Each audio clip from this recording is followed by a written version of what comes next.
Nabi kita Muhammad alaihi salatu wassalam memerintahkan kepada kita untuk mentauhidkan Allah, kemudian berbakti kepada kedua orang tua. Sekarang kita lihat jamaah rahimani wa rahimakumullah. Abdullah bin Umar radhiyallahu taala anhu, ya, beliau pernah didatangi oleh seorang laki-laki yang dia menggendong ayahnya atau ibunya, saya lupa. Dia menggendong orang tuanya dari Asfahan, dari Iran, Pak. Dia gendong ibunya, dia gendong ibunya sampai dia berada di kota Makkah untuk beribadah haji. Dari Iran ke Makkah, Pak. Berapa lama dia berjalan kaki?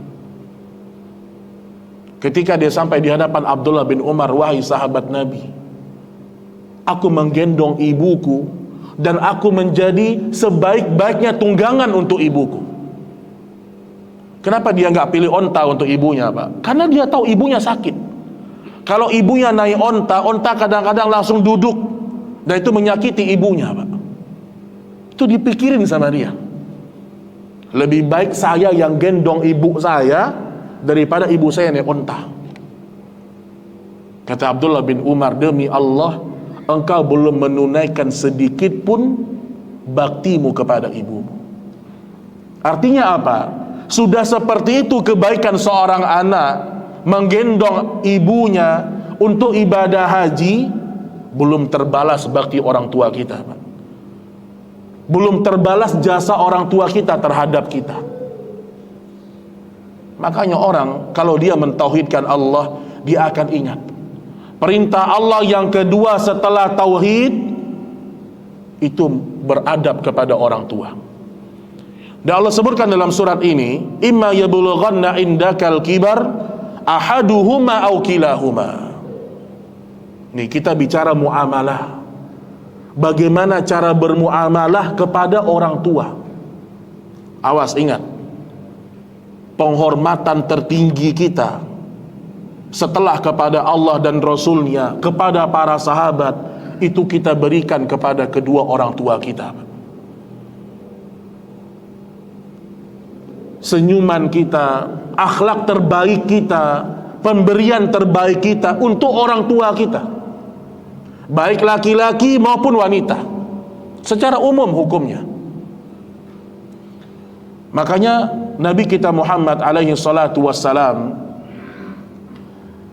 diceritakan dalam Adabul Mufrad, ya, dari riwayat Abdullah bin Abbas radhiyallahu taala anhuma, pernah ada salah seorang wanita, Pak.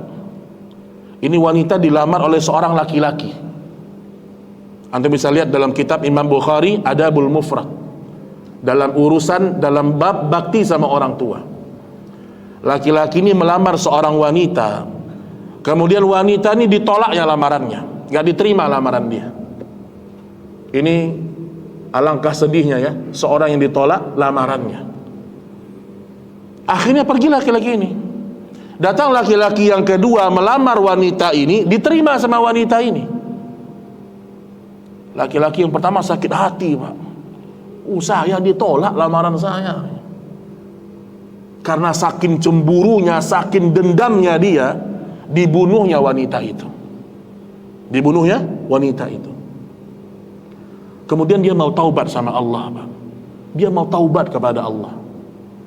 Dia menghadap kepada Abdullah bin Abbas radhiyallahu taala anhuma. Wahai Ibnu Abbas, aku ingin bertaubat kepada Allah. Aku telah membunuh seorang wanita. Apa kata Ibnu Abbas? Ahayya walidaki, apakah ibumu masih hidup? Habis bunuh orang nih, mau taubat, Pak. Kata Ibnu Abbas apa? Apakah ibumu masih hidup atau tidak? Nggak disuruh sholat, nggak disuruh sedekah, nggak disuruh perang jihad, enggak.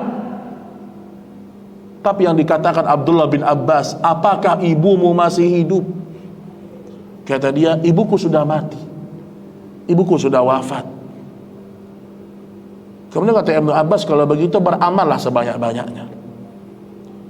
Terus pergi orang ini.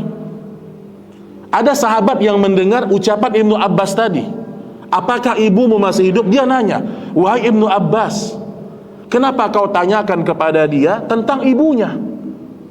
Kata Abdullah bin Abbas, Pak, sebaik-baiknya orang yang paling ahli menafsirkan Al-Quran dari kalangan para sahabat, Ibnu Abbas. Kata Ibnu Abbas, aku tidak mengetahui cara bertaubat yang paling afdol di sisi Allah min birril walidat, melainkan dengan banyak berbakti sama orang tua. Ini jemaah, dosa membunuh orang itu bisa diampuni Allah kalau kita memperbanyak bakti sama orang tua kita.